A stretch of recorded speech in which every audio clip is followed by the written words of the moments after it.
Friends, welcome to our channel the success master.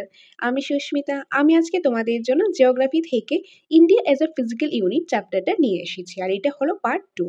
Part 1টা আমি আগেই করিয়েছি, যারা দেখুনি তোমরা আগে সেই ক্লাসটা দেখে নাও, তারপরে এটা দেখো, তাহলে তোমাদের সুবিধা হবে। আর তোমাদেরকে আমি বলেছিলাম প্রিভিয়াস ক্লাসেও, আজকেও বলছি, তোমরা যখন এই চ্যাপ্টারটা পড়বে, প্রথমত তোমাদেরকে কিন্তু এই যে ল্যাটিটিউড, লঙ্গিটিউড, জিওমর্ফিক প্রসেস, ওইগুলি কনসেপ্টটা কিন্তু ক্লিয়ার থাকতে লাগবে। আর তার পাশাপাশি তোমাদেরকে ম্যাপ নিয়ে বসতে লাগবে, যে তোমাদের কিন্তু ওই যে পলিটিক্যাল ম্যাপ বলো বা এই বিভিন্ন ধরনের ম্যাপ রয়েছে, এই ম্যাপগুলি কিন্তু তোমাদেরকে ভালোভাবে মাথায় রাখতে লাগবে, যে কোথায় কোন জায়গাটা আছে, উত্তরগুলাতে কি আছে, দক্ষিণগুলাতে কি আছে, এই সম্পূর্ণ বিষয়টা মাথায় রাখতে লাগবে। আর ম্যাপের সাহায্যে যখন তোমরা দেখবে, তাহলে কিন্তু জিনিসটা বেশি মাথায় থাকবে, তাহলে মুখস্থটা বেশি একটা করতে লাগবে না, সেটা মাথায় থাকবে, বুঝে বুঝে আনসারটা করতে পারবে, যেটা তোমাদের আশা করি সুবিধা হবে। শুধু টেটের জন্য নয়, বিভিন্ন কম্পিটিটিভ এক্সামের ক্ষেত্রেই যখন দেখবে ইন্ডিয়ান জিওগ্রাফি রয়েছে, জিকে রয়েছে, এখান থেকে কিন্তু কোশ্চেন আসতে দেখা যায় অনেক এক্সামে। তো খুবই ইম্পর্টেন্ট চ্যাপ্টার, তোমরা স্কিপ না করে লাস্ট পর্যন্ত দেখতে থাকো। এখন তাহলে দেরি না করে আজকের ক্লাসটা আমি শুরু করছি, India as a physical unit part 2। So এটা আমাদের কি রয়েছে দেখো, প্রকৃতিগত পার্থক্য অনুসারে ভারতকে 7টি প্রধান ভৌগোলিক অঞ্চলে ভাগ করা যায়। যে ভূপ্রকৃতিগত পার্থক্য অনুসারে ভারতকে ভৌগোলিক অঞ্চলের বেসিসে কয় ভাগে ভাগ করা যায়? 7 ভাগে ভাগ করা যায়। সেগুলি কি কি? উত্তরে বিশাল পার্বত্য অঞ্চল, উত্তর পূর্ব পাহাড়ি অঞ্চল ও মেঘালয় মালভূমি, উত্তর ভারতের বিশাল সমভূমি অঞ্চল, ভারতের বিশাল মালভূমি অঞ্চল, ভারতের মরুভূমি অঞ্চল, ভারতের উপকূলের সমভূমি অঞ্চল, আর দ্বীপপুঞ্জ। এই যে 7টা রয়েছে, যে ভূপ্রকৃতিগত পার্থক্য অনুসারে ভারতের যে ভৌগোলিক অবস্থানটা রয়েছে, সেই ভৌগোলিক অবস্থান অ্যাকর্ডিং 7টা প্রধান ভাগে ভাগ করা যায়। এটা হলো সেই 7টা। তার মধ্যে থেকে এই যে প্রথম 4টা রয়েছে, এই প্রথম 4টা কিন্তু আমরা প্রিভিয়াস ক্লাসে অলরেডি ডিসকাস করেছি। আশা করি সেটা তোমাদের ভালো লেগেছে, আর যারা দেখোনি তোমরা আগে সেই ক্লাসটা দেখে নাও, তারপরে সেটা দেখো। আজকে ক্লাসে আমরা এই পার্টটা করব। তো এখন তাহলে দেরি না করে আজকেটা শুরু করছি। তো প্রথমে 5 নাম্বারটা, ভারতের মরুভূমি অঞ্চল নিয়ে আমরা এখন পড়ব। সো ভারতের মরুভূমি অঞ্চলটা কোথায় রয়েছে, তার অবস্থানটা আমরা আগে দেখে নেব।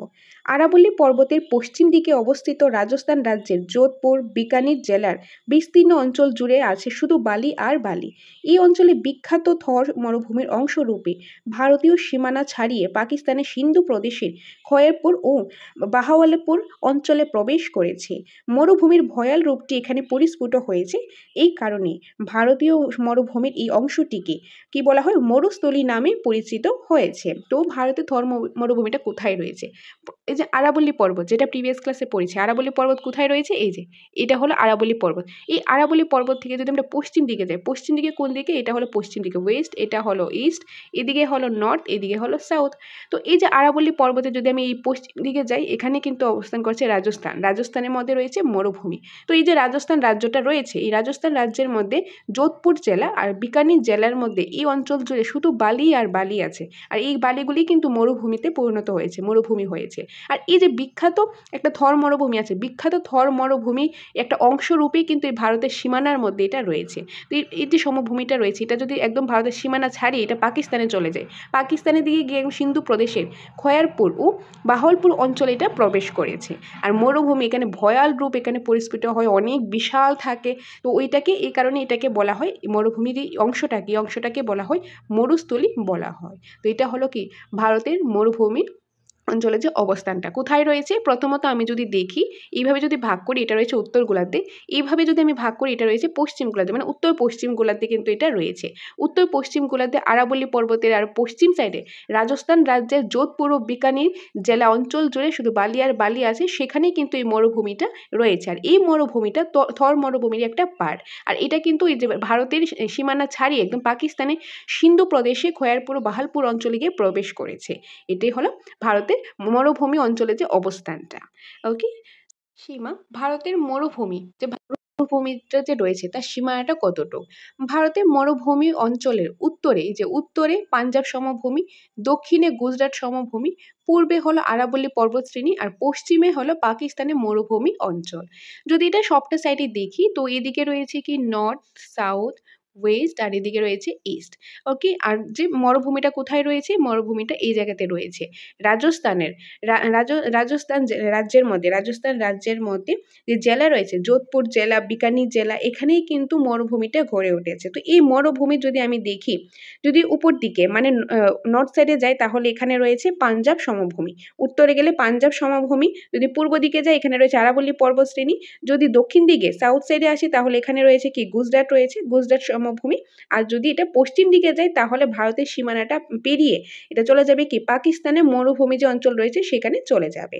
ওকে, তো উত্তরে হলে পাঞ্জাব, পশ্চিম দিকে হলে রয়েছে আরাবল্লী পর্বতশ্রেণী, দক্ষিণ দিকে রয়েছে গুজরাটের সমভূমি, আর যদি পশ্চিম দিকে হয় তাহলে আর ভারতের সীমানাটা পাড়িয়ে পাকিস্তানের মরুভূমি অঞ্চলে অবস্থিত হয়েছে। তো এটা হলো ভারতের মরুভূমি অঞ্চলের যে সীমানাটা। তারপর রয়েছে ভূপ্রকৃতি। তো এখানকার ভূপ্রকৃতিটা কীরকম? এই অঞ্চলটি প্রধানত সমতল। এই অঞ্চলটি প্রধানত সমতল। বালি আর পাথুরে মাটি দিয়ে গঠিত। এটি বালি আর পাথুরে মাটি দিয়ে গঠিত। আরাবল্লী পর্বত থেকে যতই পশ্চিমে যাওয়া যায় ভূমির উচ্চতা তত কমতে থাকে। যে আরাবল্লী পর্বতটা এভাবে রয়েছে, এদিকে আসলেই তো এখানে যে মরুভূমিটা হয়েছে, রাজস্থানের মরুভূমিটা সৃষ্টি হয়েছে। তো আরাবল্লী পর্বত থেকে যত পশ্চিম দিকে যাওয়া যায় তত বেশি কিন্তু কমতে থাকে। আরাবল্লী পর্বতটা কি অনেকটা উঁচু থাকে, যত এদিকে নিচে পশ্চিম দিকে যাবে তত বেশি এরকম নিচে নামতে থাকবে। জেসলমেরের নিকটবর্তী সমভূমিতে কয়েকটি ছোট ছোট পাহাড় দেখা যায়। যে জেসলমের রয়েছে, যেটা রাজস্থানই রয়েছে, তার নিকটবর্তী যে সমভূমি রয়েছে সেখানে কিছু ছোট ছোট এরকম পাহাড় দেখা যায়। সমগ্র মরু অঞ্চলটি একটি শুষ্ক ও খরা প্রবল অঞ্চল। আর সমগ্র যে মরুভূমি অঞ্চলটা রয়েছে এটা একটা শুষ্ক ও খরা প্রবল অঞ্চল, কারণ এখানে কি বৃষ্টিপাত কম হয়, তাহলে অবভিয়াসলি শুষ্কই থাকবে, বা হয় না বললেই চলে। মরুভূমির মাঝে মাঝে ছোট নদী বা প্রস্রবণ দেখা গেলেও গ্রীষ্মকালে এরা শুকিয়ে গিয়ে বালির মধ্যে অদৃশ্য হয়ে যায়। যে মরুভূমির মধ্যে জল নেই বললেই চলে, যদিও ছোট ছোট নদী থাকে, এগুলি গরম আসতে আসতে এত বেশি গরম থাকে গ্রীষ্মকালে একদম শুকিয়ে যায়, যে নদী যে এক্সিস্ট করে সেটাই দেখা যায় না, সেটা থাকে না, একদম পুরো শুকিয়ে যায়।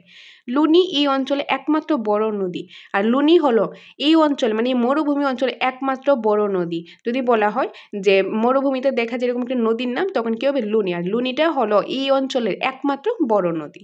মরুভূমি অঞ্চলের নিচু অংশে বেশ কয়েকটি লবণাক্ত জলের হ্রদ দেখা যায়। যে মরুভূমি অঞ্চলে যে নিচের অংশে কি রয়েছে, বেশ কয়েকটি হ্রদ রয়েছে, সেই হ্রদগুলি হলো লবণাক্ত জলের হ্রদ রয়েছে। এদের মধ্যে আরাবল্লী পর্বতের একটি খাঁজের মধ্যে অবস্থিত ভারতের মরুভূমি অঞ্চলে সবচেয়ে বড় লবণাক্ত হ্রদ হলো সম্বর হ্রদ। যে এদের মধ্যে যে অনেকগুলি ছোট ছোট লবণাক্ত হ্রদ রয়েছে মরুভূমি অঞ্চলের নিচু অংশে, তার মধ্যে থেকে যে আরাবল্লী পর্বতে একটি খাঁজের মধ্য থেকেই অবস্থিত হয়েছে যে ভারতের মরুভূমি অঞ্চলে সবচেয়ে বড় একটা লবণাক্ত হ্রদ, আর সেটার নাম হলো সম্বর হ্রদ। তো যদি বলা হয় ভারতের সবচেয়ে বড় লবণাক্ত হ্রদ কোনটা, সম্বর হ্রদ। কোথায় রয়েছে, এটা কিন্তু যে ভারতবর্ষে পশ্চিম সাইডে রয়েছে। ওকে, তো এটা হলো সেখানকার যে ভূপ্রকৃতি, মানে ভারতের মরুভূমি অঞ্চলের ভূপ্রকৃতি। তো এটাই গেল ভারতের মরুভূমি অঞ্চল। তো আমরা এখান থেকে কি দেখলাম, আমরা দেখলাম ভারতের মরুভূমি অঞ্চলটা কোথায় অবস্থান করছে, তার সীমানাটা কতটুক এবং তার ভূপ্রকৃতিটা কীরকম সেটা আমরা দেখে নিলাম। এখন আমরা দেখব 6 নম্বরে রয়েছে ভারতের উপকূলের সমভূমি অঞ্চল। এখন দেখব ভারতের উপকূলের যে সমভূমি অঞ্চলটা রয়েছে সেই পার্টটা দেখব। ত্রিভুজ আকৃতির দাক্ষিণাত্য মালভূমির যে ড্রেগন প্লেট রয়েছে সেটা অনেকটা ত্রিভুজ আকৃতির হয়ে থাকে, মানে অনেকটা এরকম হয়ে থাকে, মানে এই যে অনেকটা এরকম হয়ে থাকে। ওকে, তো এই যে দাক্ষিণাত্য মালভূমি অঞ্চলে পূর্ব প্রান্তে, দাক্ষিণাত্য মালভূমি যদি পূর্ব প্রান্তে রয়েছে কি বঙ্গোপসাগর রয়েছে, বে অফ বেঙ্গল রয়েছে, পশ্চিম সাইডে গেলে এটা আরব সাগর রয়েছে, আর তার উপকূল বরাবর মানে তার যে উপকূল, ধরো এটা হলো ডেকান প্লেট, তো এদিকে রয়েছে বঙ্গোপসাগর, এদিকে আরব সাগর, তার যে উপকূল মানে এই জায়গাটা উপকূল, এদিকে সমুদ্র আর এখানে উপকূল রয়েছে, এই উপকূলটা হলো পশ্চিম উপকূল আর এদিকের উপকূলটা হলো পূর্ব উপকূল। তো এই যে পশ্চিম প্রান্তে আরব সাগরের উপকূল বরাবর সংকীর্ণ সমভূমিকে ভারতীয় উপকূলবর্তী সমভূমি অঞ্চল বলা হয়। ভারতীয় উপকূলবর্তী সমভূমি অঞ্চলটি দুই ভাগে বিভক্ত। কি কি?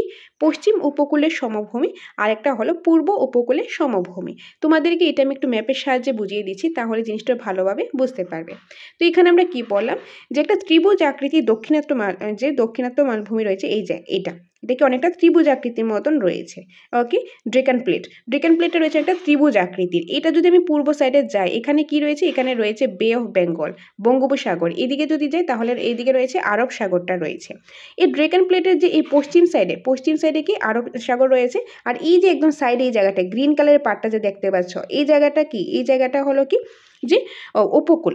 ওকে, মানে ভারতের যে আরব সাগরের যে উপকূলটা, আর এই জায়গাটা হলো কি, এই জায়গাটা হলো বঙ্গোপসাগরের উপকূল। তো এটা যেহেতু পশ্চিম সাইডে, তো এটা হলো পশ্চিম উপকূল বা ওয়েস্টার্ন ঘাট, আর এটা যেহেতু পূর্ব সাইডে, তো এটা হলো কি ইস্টার্ন ঘাট বা পূর্ব উপকূল। তো এই দুইটা উপকূল নিয়ে এখন আমরা দেখবো, কারণ ভারতের উপকূলের সমভূমি অঞ্চল হলো এই দুইটা, একটা পশ্চিম সাইডে একটা পূর্ব সাইডে। পশ্চিম সাইডে হলো পশ্চিম উপকূল, আর পূর্ব সাইডে হলে কি পূর্ব উপকূল। পূর্ব সাইডে বঙ্গোপসাগরের সাথে, আর এটা হলো আরব সাগরের সাথে। তো এগুলি দেখে নিই। সো প্রথমেই হলো পশ্চিম উপকূলের সমভূমি। পশ্চিমে আরব সাগর, যে পশ্চিমে আমরা দেখলাম কি, ধরো এইভাবে যদি থাকে ম্যাপের নিচের জায়গাটা, এই সাইডে কি রয়েছে, এই সাইডে রয়েছে আরব সাগর। পশ্চিমে আরব সাগর উপকূলবর্তী সংকীর্ণ ও বন্ধুর সমভূমিটি উত্তর দিকে গুজরাটের সমভূমি অঞ্চলে খানিকটা চৌড়া হয়ে গেছে। কচ্ছ উপদ্বীপ এবং কচ্ছের রণ অঞ্চলকে নিয়ে গঠিত গুজরাটের উপকূলের সমভূমি একটি প্রশস্ত সমতল ভূমি। কোনো এক সময় কচ্ছের রণ অঞ্চলটি আরব সাগরে একটি প্রসারিত ও গভীর অংশ ছিল, কিন্তু বর্তমানে গ্রীষ্মকালে এই সমভূমি অঞ্চলটি সম্পূর্ণ শুষ্ক, উদ্ভিদহীন ও সাদা লবণে ঢাকা বালুকাময় প্রান্তরে রূপান্তরিত হয়। মানে এই যে পশ্চিম সাইডে, এটা হলো পশ্চিম সাইড, পশ্চিম সাইডে যে আরব সাগর রয়েছে, আরব সাগরের যে উপকূলবর্তী অঞ্চল, মানে এই যে এই জায়গাটা উপকূলবর্তী অঞ্চলটা কি একদম সংকীর্ণ, এটা কিন্তু সংকীর্ণ খুব চিকন হয়ে আসে। এটা গুজরাট থেকে, গুজরাটের এদিকে থাকে, তো এই গুজরাট থেকে শুরু করে এটা কিন্তু এইদিকে দক্ষিণ দিকে আসে। ওকে, মানে পশ্চিম থেকে এটা দক্ষিণ দিকে এটা আসে একদম আরব সাগর উপকূলবর্তী অঞ্চল ধরে। তো এটা গুজরাট থেকে শুরু হয়ে এই দিক থেকে আসে। তো এই কচ্ছ উপদ্বীপ, কচ্ছ উপদ্বীপ আর কচ্ছের রণ অঞ্চল নিয়ে এটা গঠিত হয়, মানে কচ্ছের উপদ্বীপ আর কচ্ছের রণ নিয়ে কিন্তু এই অঞ্চলটা গঠিত হয়েছে গুজরাটের যে উপকূল সমভূমি এটার সাথে। তো প্রশস্ত সমতল ভূমি। কোনো এক সময় কচ্ছের রণ অঞ্চলটি আরব সাগরে প্রসারিত অগভীর ছিল, অগভীর একটা অংশ ছিল, কিন্তু বর্তমানে কিন্তু আর এই অগভীর অংশটা নেই। বর্তমানে গরম যখন আসবে না, গ্রীষ্মকালে এই সমভূমিটা একদম শুকিয়ে যায়, শুকনা হয়ে যায়, শুষ্ক হয়ে যায়, তাহলে কি হবে, উদ্ভিদহীন হয়ে যায় বা সাদা লবণে ঢাকা বালুকাময় প্রান্তরে রূপান্তরিত হয় এই পশ্চিম উপকূলে সমভূমি।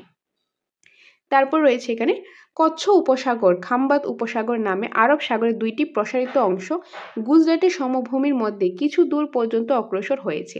মানে আরব সাগরে এদিকে যে আরব সাগরটা রয়েছে, আরব সাগরে কি দুইটি প্রসারিত অংশ আছে, মানে দুইটা প্রসারিত অংশ আছে, একটা হলো কচ্ছ উপসাগর আর একটা হলো কাম্বাত উপসাগর নামে। এই গুজরাটের সমভূমির মধ্যে, মানে গুজরাটের যে এই যে গুজরাটের যে সমভূমি রয়েছে, সমভূমি থেকে একটু কিছু দূরে গিয়ে কিছু অগভীর এখানে উপসাগর রয়েছে, একটা কচ্ছ উপসাগর, একটা খাম্বাত উপসাগর রয়েছে। কচ্ছ অঞ্চলের কিছুটা দক্ষিণে অবস্থিত, কচ্ছ অঞ্চল যেটা রয়েছে, যেটা অনেকটা কিছুটা একটু দক্ষিণ সাইডে অবস্থিত। কাথিয়াবার উপদ্বীপটি অঞ্চলটি সৌররাষ্ট্র নামে পরিচিত। আর কাথিয়াবার উপদ্বীপটি কি, অঞ্চলটি কি নামে পরিচিত, সৌররাষ্ট্র নামে পরিচিত, সৌররাষ্ট্র নামে পরিচিত। আর সৌররাষ্ট্র নিয়ে আরেকটা জিনিস আমরা পড়েছিলাম প্রিভিয়াস ক্লাসে, যে গুজরাটের সৌররাষ্ট্র মানে একদম এই সাইডে পশ্চিম সাইড একদম লাস্ট পয়েন্ট, এখান থেকে যে অরুণাচল প্রদেশের কি তো অরুণাচল প্রদেশের মধ্যে কি হয়, অরুণাচল প্রদেশে মানে সূর্যটা যে উঠে সূর্যোদয় হয়, তার মধ্যে সময়ের ব্যবধানটা প্রায় 1 ঘন্টা 45-50 মিনিটের মতন হয়, যেটা প্রিভিয়াস ক্লাসেও পড়েছিলাম। এনিওয়ে, তো এই সৌরাষ্ট্র নামে পরিচিত হয়। তারপর এই যে গিরন সৌররাষ্ট্রের সর্বোচ্চ পাহাড়, যে গিরন কি সৌররাষ্ট্রের কি সর্বোচ্চ একটা পাহাড়, তার উচ্চতাটা কত, উচ্চতা হলো এই যে 1117 মিটার, 1117 মিটার হলো তার উচ্চতা। ভারতের পশ্চিম উপকূলের সমভূমি মহারাষ্ট্রের কোঙ্কণ উপকূল, যে পশ্চিম উপকূলের সমভূমি মহারাষ্ট্রে কি কোঙ্কণ উপকূল, কর্ণাটকের কানাড়া উপকূল, কেরালার মালাবার উপকূল নামে পরিচিত। এই নামগুলি মনে রাখবে। উত্তরে বিভিন্ন নদীর মোহনা এবং দক্ষিণে কেরালা উপকূল ছোট বড় হ্রদ এবং উপহ্রদ লেগুন বা উপস্থিত হলো পশ্চিম উপকূলে অন্যতম ভূপ্রাকৃতির একটি বৈশিষ্ট্য, যেটি প্রায় 63 কিলোমিটার লম্বা। বেমবাদনাথ কয়েল এই অঞ্চলে বৃহত্তম একটি উপহ্রদ, এই উপহ্রদের নামটা মনে রাখবে। ওকে, তো এই নামগুলি কিন্তু মনে রাখবে, যে নামগুলি বললাম তার উচ্চতা কোন জায়গায় রয়েছে, এই জিনিসটি মনে রাখবে, খুবই ইম্পর্টেন্ট, প্রতিটা লাইন খুবই ইম্পর্টেন্ট। ওকে, এখন দেখো পশ্চিম উপকূলের সমভূমি। আর তোমাদের কোনো কনফিউশন থাকলে তোমরা কমেন্টের মাধ্যমে অবশ্যই জানাবে, তাহলে তোমাদের জন্য ডাউট সেশনও নিয়ে আসবো। তো কমেন্টের মাধ্যমে অবশ্যই জানাবে, তোমাদের কমেন্টের অপেক্ষায় আমি রইলাম। এনিওয়ে, এখন পশ্চিম উপকূলের সমভূমির কিছু বৈশিষ্ট্য দেখে নিই। এটি ভারতের পশ্চিম দিকে আরব সাগরের উপকূল বরাবর অবস্থিত। এটি ভারতের এই যে ধরো আমি এই জায়গাটা যদি ভারতের এই পশ্চিম সাইডে রয়েছে আর এখানে আরব সাগর রয়েছে, আরব সাগর উপকূলবর্তী অঞ্চলে অবস্থিত। পশ্চিম উপকূলে ভূমিভাগ সংকীর্ণ, উঁচু, নিচু ও বন্দর হয়। মানে পশ্চিম উপকূলে যে ভূমিভাগটা রয়েছে এখানে কিন্তু সংকীর্ণ হয়, আবার কোথাও উঁচু হয়, কোথাও নিচু হয়, কোথাও বন্দর হয়।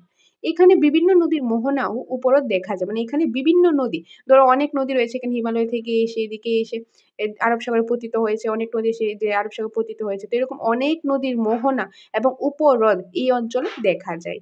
এই সমভূমি মহারাষ্ট্রে কোঙ্কণ উপকূল, তারপরে হচ্ছে কর্ণাটকে কানাড়া উপকূল, কেরালার মালাবার উপকূল নামে পরিচিত। আর এই যে সমভূমিটা রয়েছে পশ্চিম উপকূলের সমভূমি, এটা অন্য আর কি কি নামে পরিচিত? এটা যদি মহারাষ্ট্রে দেখি, মহারাষ্ট্রে এটা কোঙ্কণ উপকূল নামে পরিচিত। একটু সাউথ সাইডে আসলে কর্ণাটকে এটা কানাড়ার নামে পরিচিত, আর কেরালা এটা মালাবার উপকূল নামে পরিচিত। এই পশ্চিম উপকূল সমভূমিটা বিভিন্ন জায়গায় বিভিন্ন নামে পরিচিত। তো এটাই গেল পশ্চিম উপকূলের সমভূমি। এখন আমরা দেখব পূর্ব উপকূলে। ওকে, তো ভারতের উপকূলের সমভূমি দুইটাই রয়েছে, একটা পশ্চিম উপকূল, একটা পূর্ব উপকূল। পশ্চিম উপকূল দেখলাম, এখন দেখব পূর্ব উপকূলের সমভূমি যেটা রয়েছে বঙ্গোপসাগর উপকূলে। তো ভারতের পূর্ব প্রান্তে বঙ্গোপসাগর উপকূলের সমভূমি পশ্চিম উপকূলের সমভূমির তুলনায় বেশি চওড়া ও সমতল হয়। মানে ভারতের যে এই পূর্ব সাইডে রয়েছে, পূর্ব সাইডে এখানে রয়েছে বঙ্গোপসাগর। ওকে, বঙ্গোপসাগরটা রয়েছে। তো এই বঙ্গোপসাগরের উপকূলবর্তী এই যে এখানে রয়েছে পূর্ব উপকূল, তো এটা পশ্চিম সাইডে যে উপকূলটা ছিল ওইটার তুলনায় অনেকটা বেশিটা চওড়া হয়। মানে এদিকেটা একদম চিকন হয়, এদিকেটা অনেকটা চওড়া টাইপের হয়, ও এই জায়গাটা সমতলও হয়। সমগ্র পূর্ব উপকূল সমভূমিটি গোদাবরী বদ্বীপ উত্তরে উপকূল এবং গোদাবরী বদ্বীপের দক্ষিণে করমণ্ডল উপকূল নামে পরিচিত। ওকে, তো গোদাবরী বদ্বীপটা যে রয়েছে এটা উত্তরে কি নামে পরিচিত? উত্তর সরকার উপকূল। আর গোদাবরী বদ্বীপের দক্ষিণ দিকে আমরা দেখি, দক্ষিণ দিকে এটা করমণ্ডল উপকূল নামে পরিচিত। পূর্ব উপকূলের সমভূমিতে অনেকগুলি হ্রদ আছে, আর পূর্ব উপকূলে যে এই সমভূমিটা আছে এখানে অনেকগুলি হ্রদ আছে। এর মধ্যে উড়িষ্যা উপকূলের চিল্কা, তারপরে হচ্ছে কোলেরু এবং অন্ধ্রপ্রদেশের পুলিকট উল্লেখযোগ্য। মানে এই যে পূর্ব সাইডের যে পূর্ব উপকূলটা রয়েছে, ধরো এই জায়গাটা হলো কি পূর্ব উপকূল। এই পূর্ব উপকূলে যে হ্রদটা রয়েছে, পূর্ব উপকূলের যে এই সমভূমিটা রয়েছে অনেকগুলো হ্রদ দেখা যায়। তার মধ্যে থেকে কিছু ফেমাস হলো যেরকম উড়িষ্যা উপকূলের চিল্কা, তারপর কোলেরু, আর অন্ধ্র উপকূলের এই যে পুলিকট, এগুলি কিছু উল্লেখযোগ্য হ্রদ যেটা রয়েছে পূর্ব উপকূলের সমভূমিতে। পূর্ব উপকূলের সমভূমির কিছু বৈশিষ্ট্য দেখে নিই। এটি ভারতের পূর্ব দিকে বঙ্গোপসাগরের উপকূল বরাবর অবস্থিত। পূর্ব উপকূলে ভূমিভাগ প্রশস্ত ও সমতল হয়, আর সমতল হয়। এখানে বিভিন্ন নদীর বদ্বীপ দেখা যায় যা খুব উর্বর। মানে এখানে বিভিন্ন নদীর বদ্বীপ কিন্তু দেখা যায়, কারণ এদিকে এসে অনেকগুলি নদী এসে বঙ্গোপসাগরে পতিত হচ্ছে। তো এই সমভূমি অঞ্চলতে অনেক নদীর বদ্বীপ দেখা যায় যেটা খুবই উর্বর থাকে। এই সমভূমি গোদাবরী অববাহিকা উত্তর দিকে উত্তর সরকার উপকূল এবং দক্ষিণ দিকে করমণ্ডল উপকূল নামে পরিচিত। আর এই যে সমভূমিটা পূর্ব উপকূল সমভূমিটা মানে গোদাবরী অববাহিকা থেকে যখন উত্তর দিকে যায় সেটা উত্তর সরকার উপকূল, আর দক্ষিণ দিকে যখন যায় তখন এটার নাম হয় করমণ্ডল উপকূল নামে এটা পরিচিত। তো এটাই গেল পূর্ব উপকূলের সমভূমি।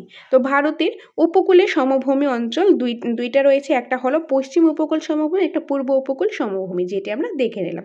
এখন আমরা দেখব লাস্ট পার্টটা যেটা হলো দ্বীপপুঞ্জ এখন আমরা দেখে নেব।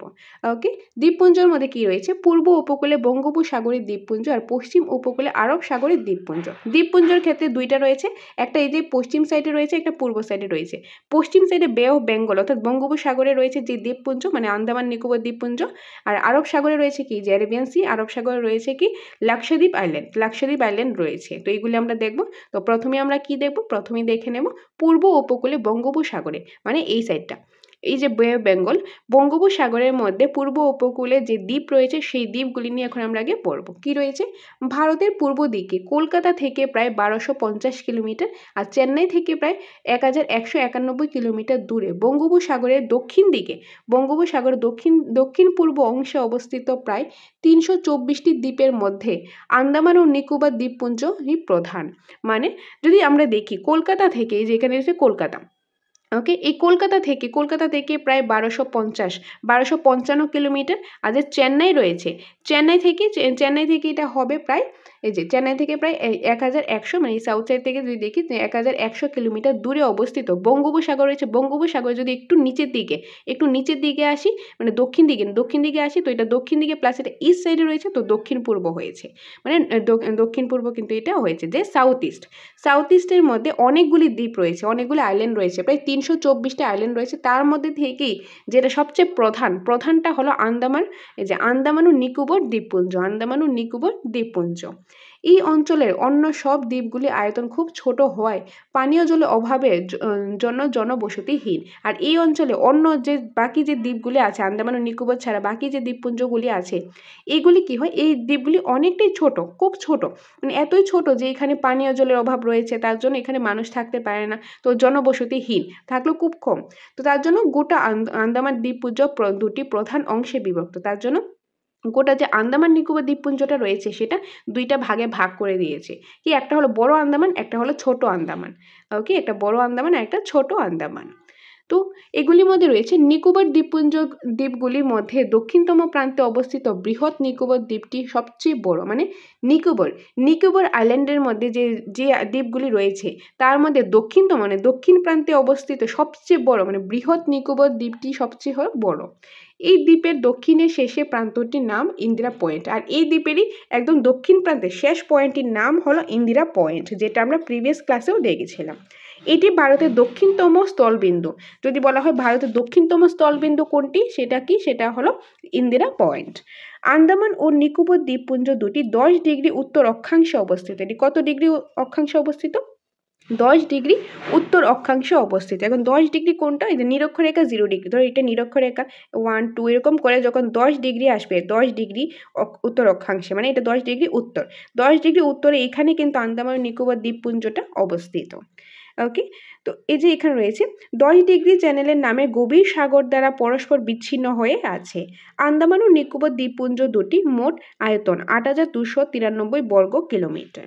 ভূপ্রাকৃতিক দিক থেকে এরা গভীর সমুদ্রে ডুবে থাকা মায়ানমারের আরাকান ইয়ামো পর্বতের একটি অংশ, যা সমুদ্র তলদেশে গিয়ে পূর্ব দিকে ইন্দোনেশিয়ার সুমাত্রা বা জাভা দ্বীপ পর্যন্ত প্রসারিত হয়েছে। কতটুকু পর্যন্ত? ইন্দোনেশিয়ার সুমাত্রা আর জাভা দ্বীপ পর্যন্ত কিন্তু এটা প্রসারিত হয়েছে।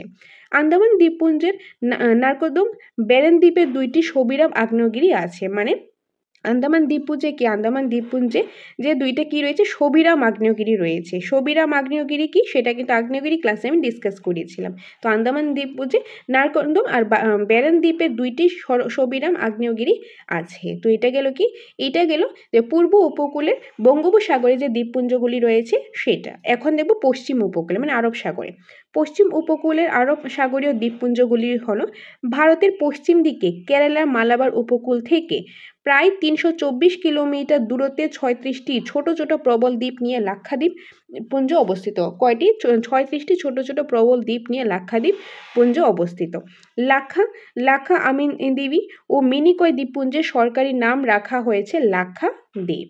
লাক্ষা আমিনদ্বীপ ও মিনিকয় দ্বীপপুঞ্জের মোট আয়তন 32 বর্গ কিলোমিটার মাত্র। এই দ্বীপপুঞ্জের সবচেয়ে বড় দ্বীপ হলো মিনিকয় দ্বীপ। কি? মিনিকয় দ্বীপ। এর আয়তন 4.50 বর্গ কিলোমিটার। ভূবিজ্ঞানীর মতে আরাবল্লী পর্বতে সম্প্রসারিত শিলাস্তরের উপর যুগ যুগ ধরে আরব সাগরে প্রবাল কীটদের মৃতদেহবিশেষ স্তরে স্তরে সজ্জিত হয়ে এই দ্বীপপুঞ্জ সৃষ্টি হয়েছে। মানে ভূবিজ্ঞানীদের মতে কি, আরাবল্লী পর্বতের মধ্যে যে শিলাগুলি রয়েছে এগুলি যুগ যুগ ধরে কি হয়, এগুলি ধরো অনেক সময় পর্বত থেকে ক্ষয় হয়ে এগুলি নিচে পড়লো, তো এগুলি কিন্তু জমতে জমতে, বা এগুলি যে কীট দেহ রয়েছে, এগুলি যে কীট দেহ পোকা পড়েছে, এগুলি জমতে জমতে যে এই স্তরটা তৈরি হয়েছে, যেটা দ্বীপপুঞ্জ হিসেবে সৃষ্টি হয়েছে, এটা ভূবিজ্ঞানীদের মতে। ওকে, তো এটা গেল কি পশ্চিম উপকূলে আরব সাগরীয় দ্বীপপুঞ্জ। তো এটাই ছিল যে আজকে ক্লাসটা। তো আজকে আমরা কি দেখলাম? প্রথমে ভারতের মরুভূমি অঞ্চল, তারপর আমরা কি দেখলাম? তারপর দেখলাম আমরা ভারতের উপকূল সমভূমি অঞ্চল আর দ্বীপপুঞ্জ, এগুলি আমরা দেখে নিলাম। তো আমি একটা রিকেপ দিয়ে দিচ্ছি, তাহলে সুবিধা হবে। তো এই প্রধান হলো সাতটা প্রধান ভৌগোলিক অঞ্চল ভাগ করা হয়। এই 7টা থেকে প্রথম 4টা প্রিভিয়াস ক্লাসে দেখলাম, আর আজকে এই 5 নাম্বার থেকে স্টার্ট করলাম। তো প্রথমেই রয়েছে ভারতের মরুভূমি অঞ্চল, তার অবস্থান অবস্থান দেখলাম, তার সীমানাটা কতটুক আর তার ভূপ্রকৃতিটা। তারপর শুরু করলাম ভারতের উপকূলের সমভূমি। উপকূলের সমভূমি দুইটা ভাগে বিভক্ত, একটা হলো পশ্চিম আর একটা পূর্ব। ওকে, যে পশ্চিম ওয়েস্টার্ন ঘাট আর পূর্ব হলো ইস্টার্ন ঘাট। পশ্চিম উপকূলের সমভূমি দেখলাম, তারপর আমরা দেখলাম কি পূর্ব উপকূলের সমভূমি, সাথে তার বৈশিষ্ট্য। তারপর স্টার্ট করলাম দ্বীপপুঞ্জ। দ্বীপপুঞ্জের ক্ষেত্রে দুই দিকে রয়েছে, একটা বঙ্গোপসাগরে পূর্ব উপকূলে আর রয়েছে পশ্চিম উপকূলে আরব সাগরীয় দ্বীপপুঞ্জ। ওকে, তো এইগুলো আমরা ডিটেলসে দেখে নিলাম। তো এই যে আমরা এটা দেখলাম India is a physical unit, এটার মধ্যে আমরা কি দেখলাম ভূপ্রকৃতিগত পার্থক্য অনুসারে ভারতকে 7টি প্রধান ভৌগোলিক অঞ্চলে ভাগ করা হয়েছে, যেটা আমরা দুইটা পার্টে পার্টে দেখলাম।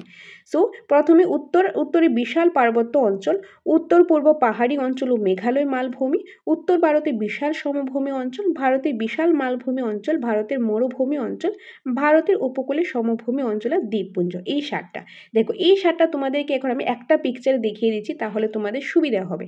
তোমরা দরকার হলে স্ক্রিনশট নিয়ে রাখতে পারো। এই যে ম্যাপটা দেখতে পাচ্ছ, দেখো তো আমরা যদি প্রথম দেখি, প্রথম আমরা কি দেখছেন, টোটাল রয়েছে কয়টা, 7টা, টোটাল 7টা। টোটাল 7টার মধ্যে প্রথমটা কি ছিল, প্রথমটা ছিল উত্তরে বিশাল পার্বত্য অঞ্চল, মানে উত্তর গোলার্ধে। আমরা যদি এইভাবে দেখি, এটা হলো নর্থ, সাউথ, ওয়েস্ট আর এদিকে হলো ইস্ট। তো উত্তর গোলার্ধে আমরা যদি এইভাবে ভাগ করি, এইভাবে যদি আমরা কর্কটক্রান্তি রেখাটা মাঝখান দিয়ে গেছে, তো এই যে এই জায়গাটি কর্কটক্রান্তি রেখা 8টা স্টেটের উপর দিয়ে গেছে। ওকে, কর্কটক্রান্তি রেখাটা কি হয়েছে, 8টা স্টেটের মধ্য দিয়ে গেছে। ওকে, তো আমরা যদি দেখি এখান থেকে, এই যে এইটা হলো উত্তর গোলার্ধ, এটা উত্তর গোলার্ধ, এটা দক্ষিণ গোলার্ধ। এইভাবেও যদি আমরা দেখি তাহলে এটা পশ্চিম গোলার্ধ, এটা হলো পূর্ব গোলার্ধ। তো প্রথমেই ছিল কি উত্তরের বিশাল পার্বত্য অঞ্চল। উত্তরের বিশাল পার্বত্য অঞ্চল হল এই জায়গাটা, ব্লু কালারটা যেটা দেখতে পাচ্ছ এটা। ওকে, উত্তরে বিশাল পার্বত্য অঞ্চল। এখানে কি ছিল যে কারাকোরাম পর্বত আর হলো হিমালয় পর্বতশ্রেণী। কারাকোরাম পর্বত এদিকে চলে যায় আর হিমালয় পর্বতশ্রেণী এখান থেকে শুরু করে একদম এদিকে পর্যন্ত যায়, প্রায় দৈর্ঘ্য হলো 2500 কিলোমিটার। তার প্রস্থটা কিরকম ছিল, প্রস্থটা ছিল প্রায়, এটা যে মানে এটা যে চৌড়াটা ছিল যে 150 থেকে বা 160 থেকে প্রায় 450 কিলোমিটারের মতো। তো এটা দেখছিলাম আমরা প্রথম উত্তরের বিশাল পার্বত্য অঞ্চল। ওকে, মানে এই যে ব্লু কালারটা দেখতে পাচ্ছ, এটার মধ্যে দেখেছি আমরা উত্তরে বিশাল পার্বত্য অঞ্চল। তারপর 2 নাম্বারটা আমরা কি দেখছি, এটা 1। 2 নাম্বারটা কি দেখেছি, 2 নাম্বারটা আমরা দেখেছিলাম উত্তর পূর্ব পাহাড়ি অঞ্চল ও মেঘালয় মালভূমি, মানে এই যে নর্থ ইস্ট। এই নর্থ ইস্টের মধ্যে যে ছোট ছোট পাহাড়গুলি রয়েছে ওইগুলি আমরা দেখেছিলাম, যেরকম সিকিম, দার্জিলিং, তারপর এখানে ভুটান, তারপরে এখানে ছিল কি, এখানে ছিল অরুণাচল প্রদেশে যেটা ছিল, ওইগুলি দেখেছিলাম। আর মেঘালয়ে কি ছিল, মেঘালয় ছিল মালভূমি। তো এটা দেখেছিলাম 2 নাম্বারটা, তো এটা ছিল 2 নাম্বারটা, এটা 1 নাম্বারটা ছিল। তারপর 3 নম্বরে আমরা কি দেখেছিলাম, 3 নম্বরে দেখেছিলাম উত্তর ভারতের বিশাল সমভূমি অঞ্চল, মানে এই যে হিমালয় এখানে এটা রয়েছে, মানে যে বিশাল পার্বত্য অঞ্চলের নিচের জায়গাটা, মানে এই যে নর্দার্ন প্লেটটা কি, নর্দার্ন প্লেট হলো যে উত্তরের যে সমভূমি, মানে উত্তর ভারতের বিশাল সমভূমি। তো আমরা এই জায়গাটা দেখেছিলাম। এটার মধ্যে 3টা পার্ট ছিল, পশ্চিম সাইডে পশ্চিম ভাগ, মধ্যভাগে মধ্যভাগ আর এদিকে ছিল পূর্ব ভাগ। তো এটা গেল 3 নাম্বারটা। তারপর আমরা দেখেছিলাম কি ভারতের বিশাল মালভূমি অঞ্চল, ভারতের বিশাল মালভূমি অঞ্চল মানে দক্ষিণাত্য মালভূমি মানে ডেকান প্লেট হলো এই জায়গাটা আমরা দেখেছিলাম। তারপর এই 4টা, এটা হলো 4 নাম্বার। এই 4টা প্রিভিয়াস ক্লাসে দেখেছিলাম, তার মধ্যে আর কি কি রয়েছে সেটাও দেখেছিলাম।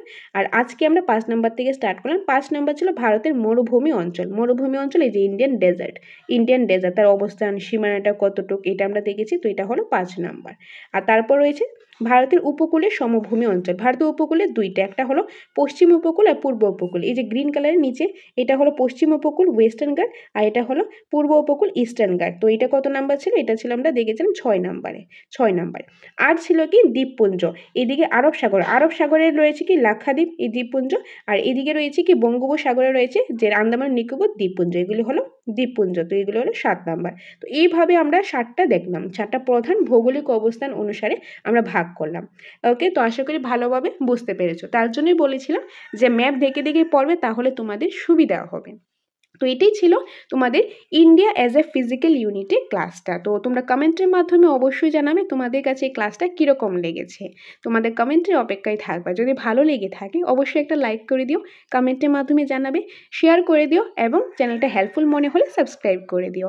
আর তাছাড়া তোমাদের যদি নোটসের প্রয়োজন হয়, তোমাদের ক্লাসেসের প্রয়োজন হয়, মক টেস্টের প্রয়োজন হয়, যেটাই প্রয়োজন আর যেভাবে প্রয়োজন সেটার জন্য তোমরা সাকসেস মাস্টারে এই অফিসিয়াল নম্বরে যোগাযোগ করতে পারো। এই নম্বরে যোগাযোগ করে তোমরা তাহলে ডিটেলসটা জেনে নিতে পারো। আর ফ্রি মক টেস্টও আমাদের এখানে হয়ে থাকে, সেইগুলি দিতে চাইলে সেটার জন্য কিন্তু আমাদের সাথে যোগাযোগ করতে পারো।